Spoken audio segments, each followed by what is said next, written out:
हमारे साथ में सीनियर पत्रकार हैं गुलशन जी, और बुजुर्ग भी हैं, और वो लगातार बुजुर्गों के लिए काम करते रहते हैं, समाज के लिए काम करते रहते हैं। और मैं चाहूंगा, वैसे तो वो ईपीएस वाले नहीं है, लेकिन वो आए यहाँ पर और उन्होंने कहा कि भाई मैं भी इन बुजुर्गों के लिए खड़ा हुआ हूं। तो एक बार जोरदार तालियों से स्वागत करिए गुलशन जी का। गुलशन जी आप आइए और जो अपनी मन की बात है थोड़ी बहुत वो कहिए, सपोर्ट में कहिए, सिर्फ 2 लाइन कहिए, लेकिन आइए गुलशन जी, एक बार जोरदार तालियां बजाओ गुलशन जी के लिए। जो आपके मन की, आप ज्यादातर आते नहीं है, लेकिन जो भी है आपको मन की बात। नमस्कार जी। मेरा नाम गुलशन है। मैं पेशे से फोटोग्राफर हूँ और मैं भी बुज़ुर्ग हूँ। 68 साल मेरी उम्र है और मैं आपके हक में हर टाइम जब भी बुलाएंगे मैं आपकी सेवा में उपस्थित रहूँगा और हर टाइम आपके सेवा करूँगा। और मैं भी इसी हक में हूँ कि आपको कुछ मिलना चाहिए। थोड़े थोड़े पैसों में गुजारा नहीं होता, बहुत मुश्किल हो जाता है बच्चों को पढ़ाना लिखाना और उनकी देखभाल करनी, अपनी दवाइयों का खर्चा, जो दुनिया भर का खर्चा होता है वो करना पड़ता है जेब से, और वो इतने कम पैसों में नहीं हो पाता। बस इसी के लिए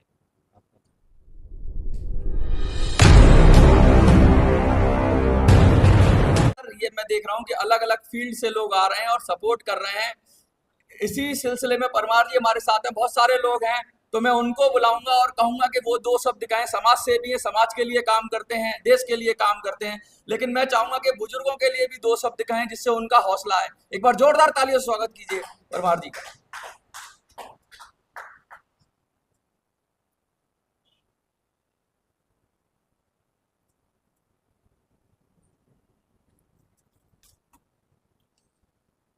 सबसे पहले मैं मंच को नमस्कार करता हूं, और हमारे मनोज जी जो अपना एक चैनल भी चलाते हैं और उसके भिन्न भिन्न नाम है, लेकिन मैं मिनी संसद के नाम से जानता हूं। तो मिनी संसद का भी धन्यवाद करता हूं कि बुजुर्गों की आवाज़ को दिल्ली से लेकर दिल्ली के जो सबसे बड़ी पंचायत वहां तक पहुंचाने के लिए बुजुर्गों की समस्याओं को उन्होंने एक बीड़ा उठाया है। मैं देसी भाषा में बोलूंगा, आपको सबको समझ आ जाएगा ना, आदमी थोड़ा देसी हूँ। तो हमने ठेका ले लिया है, हमको किसी ने दिया नहीं, हमने ये ठेका ले लिया। तो मेरा नाम एक बार और, मैं जीएस परिहार, और बुजुर्गों की समस्याओं को मैंने वर्गीकरण किया है। सबसे पहले मैं आपको आश्वस्त करना चाहता हूं कि संख्या बल पे बिल्कुल मत जाइए कि गांधी प्रतिष्ठान में हम कम की संख्या में पहुंचे, ज्यादा की संख्या में पहुंचे, इसका तो कोई आकलन ही मत करिए। क्योंकि किसी चिंगारी को जलाने के लिए एक तिल्ली काफी होती है, और थोड़ा सा सूखा, जो बोलते हैं कि आपने तंदूर जलाया होगा उसमें थोड़ा सा रखते हैं, जब जल जाता है तो फिर वो कहाँ तक पहुँचता है, वो आग, वो तपिश कहाँ तक पहुँचती है, इसका आप ध्यान करिए। क्योंकि आप वैसे बुजुर्ग हैं, मैं विचार से बुजुर्ग हो चुका हूँ, उम्र से बुजुर्ग नहीं हुआ हूँ, लेकिन अधिकतर मेरा जो समय 20 साल दिल्ली में बीता है, पूरे भारत का भ्रमण में 78% कर चुका हूँ अपने पैरों पे, और मैंने बुजुर्गों के सहारे ही किया है। इसमें मैंने कोई नौकरी नहीं की है, मैं सारा बुजुर्गों के साथ घुमा हूँ। तो मैं चाहता हूँ कि बुजुर्गों की समस्याओं को जल्दी से जल्दी निपटाया जाए, और सरकारों द्वारा निपटाया जाए। मैं ऐसा नहीं बोल रहा हूँ कि किसी परिवार द्वारा निपटाए, क्योंकि बुजुर्गों ने ही इस देश को यहाँ तक पहुँचाया है। क्योंकि पहले ना नौजवान थे, पहले नवयुवक थे, तो इसलिए सरकार को जो भी बनता है वो तुरंत देना चाहिए। और मैं किसी एक सरकार की बात नहीं कर रहा हूँ, सारे राज्यों की जो स्थापित सरकारें हैं, सारे केंद्र शासित प्रदेशों की जो वहाँ की सरकारें हैं, यहाँ तक कि मैं बोल रहा हूँ कि नगर निगम ग्राम पंचायत में भी जो लोग आते हैं जो सरकारी होती है, तो उनको इन चीज़ों को सुन के इन समस्याओं का निपटारा तुरंत अगले आर्थिक वर्ष तक कर देना चाहिए। अभी मार्च खत्म हुआ है, नहीं तो आपको बहुत आगे आने वाले समय में बहुत ज़्यादा समस्याएं मिलेगी। सरकारों को विशेषकर बोल रहा हूँ। बुजुर्गों की अलग अलग समस्याएं हैं। जैसे दिल्ली में सबसे पहले जो बुजुर्ग रिटायरमेंट ले लिए हैं, एक पेंशन का नाम आया एपीएस 95 जो भी होती है, उसका जो डॉक्यूमेंटली नाम अलग होगा, मैं नहीं जानता हूँ। दूसरी बात, आवासीय समस्याएं, बुजुर्गों को अपनी रिटायरमेंट के बाद जो आवासीय समस्याएं उनका भी निपटारा होना चाहिए। तीसरी बात, परिवहन संबंधी डीटीसी, रेलवे पास, रिजर्वेशन कोटा, यहां तक कि इस गवर्नमेंट ने कोविड के दौरान रिजर्वेशन का कोटा समाप्त कर दिया। क्यों कर दिया भाई? रेलवे में इतने सारे डिब्बे हैं, इतने सारे रिजर्वेशन है, विकलांग का कोटा है, महिला का कोटा है, तो बुजुर्गों का आपने समाप्त क्यों कर दिया? ये विशेष और विशेष सेंट्रल गवर्नमेंट के अंदर आती है। और मैं इस मंच से गांधी पीस फाउंडेशन के दिल्ली की जो आज की मीटिंग है इससे कहना चाहता हूं कि आप तुरंत बुजुर्गों का जो रेलवे रिजर्वेशन का कोटा है वो बहाल करिए।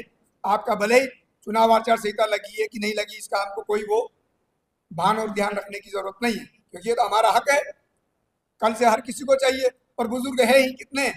जब आप सभी प्रकार के कोटे समाप्त नहीं कर रहे हैं तो बुजुर्गों का कोटा आपने क्यों समाप्त किया? तो ये प्रश्नवाचक चिन्ह लगता है रेलवे बोर्ड और केंद्र सरकार के लिए।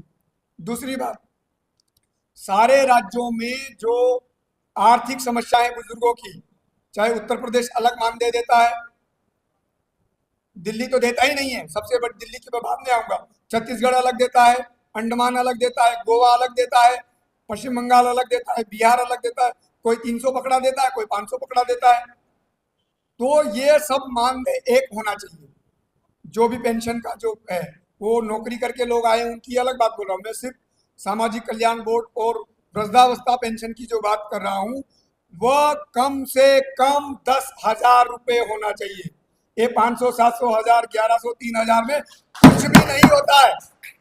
अगर होता है तो मैं पहले भी एक प्रधानमंत्री को मैंने चैलेंज किया था और उनके वित्त मंत्री को चैलेंज किया था। उन्होंने बोला था कि गरीबी रेखा का आकलन जो है कर लेते हैं, जो 27 रुपये से कम कमाता है वो गरीब है, और जो 27 रुपये से एक ज़्यादा यानी 28 रुपये कमा लेता है वो अमीर है। मैंने अपने पोस्ट ऑफिस के बचत खाते से 2 चेक मैंने भेजा था माननीय मोंटेक सिंह आहलूवालिया को कि ये 27 रुपये मैं आपको भेज रहा हूँ और 1 महीने आप इसी 27 रुपये में खर्च करिए और जैसे ही आपका खर्च होगा मैं फिर आपको भेज दूंगा। वो दोनों चेक उन्होंने मेरे को वापस भेज दिए मेरे गांव में, क्योंकि 27 रुपये का तो उनका बाथरूम का वॉश पेपर ही लग जाता है। और उन्होंने उसी महीने मोंटेक सिंह आहलूवालिया ने जो अपने शौचालय का रिपेयरमेंट कराया था उसमें 3.5 लाख रुपए लगे थे। तो मैं ये फिर आपके वित्त मंत्री आज की सरकार में जो अभी चल रहे हैं, इस्तीफा नहीं दिया है, जहां तक आचार संहिता में भी वो मान्य तो है, तो जो भी वित्त मंत्री है उनको कहना चाह रहा हूं कि 3,000, 5,000, 7,000 कुछ भी नहीं होता है। कम से कम बुजुर्ग पेंशन जो है सामाजिक कल्याण के तहत उनका जो मंत्रालय आता है उसमें भी वो 10,000 रुपये होने चाहिए। नहीं तो मैं आपको उसी पेंशन के चेक भिजवाऊंगा भारत के अलग अलग बुजुर्गों से, उनको बोलूंगा भाई 1,000 रुपये का चेक इनको भेजे, भले हमको चंदा करना पड़े, और हम सारे बुजुर्ग 1 महीना उनके घर की निगरानी करेंगे और बोलेंगे आपका 3,000 में खर्च चलाइए। क्या चला पाएंगे आप बताइए?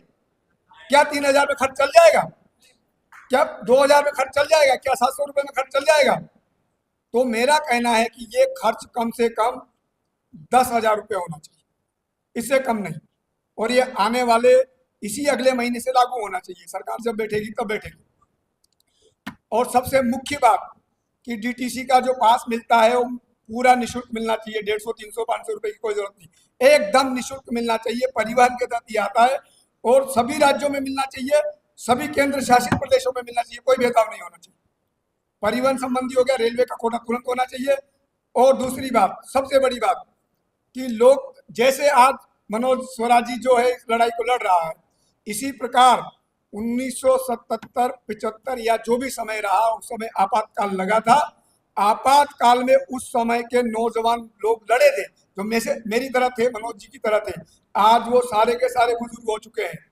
उन बुजुर्गों को मिलने वाला जो मानदेय भत्ता, जो पेंशन थी, वो दिल्ली राज्य ने बिल्कुल नहीं दिया है, 1 रुपया नहीं दिया है। मध्य प्रदेश कुछ हिस्सा देता है, छत्तीसगढ़ ने भी बंद कर रखा है, बिल्कुल बंद कर रखा है छत्तीसगढ़ ने, 1 पैसा नहीं दे रहा है।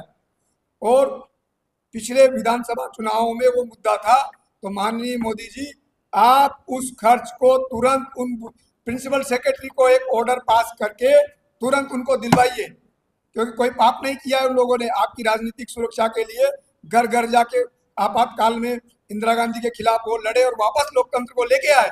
18 महीने वो जेल में रहे, कोई 23 महीने रहा, कोई 26 महीने रहा।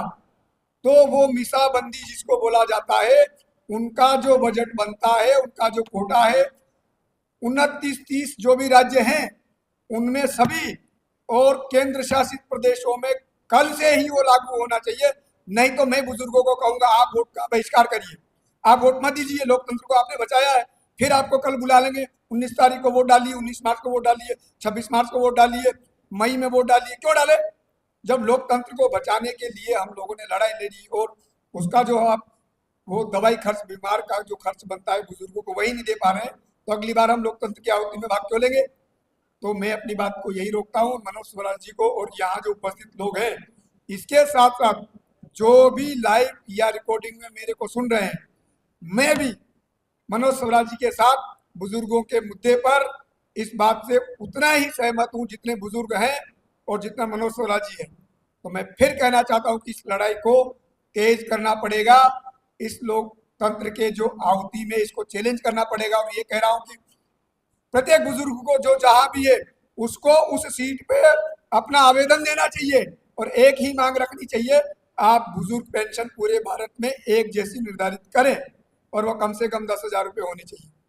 इसी के बाद मैं अपनी बात को इसी के साथ अपनी बात को समाप्त करता हूं। धन्यवाद देता हूं आपको कि आप अपनी लड़ाई को जारी रखें।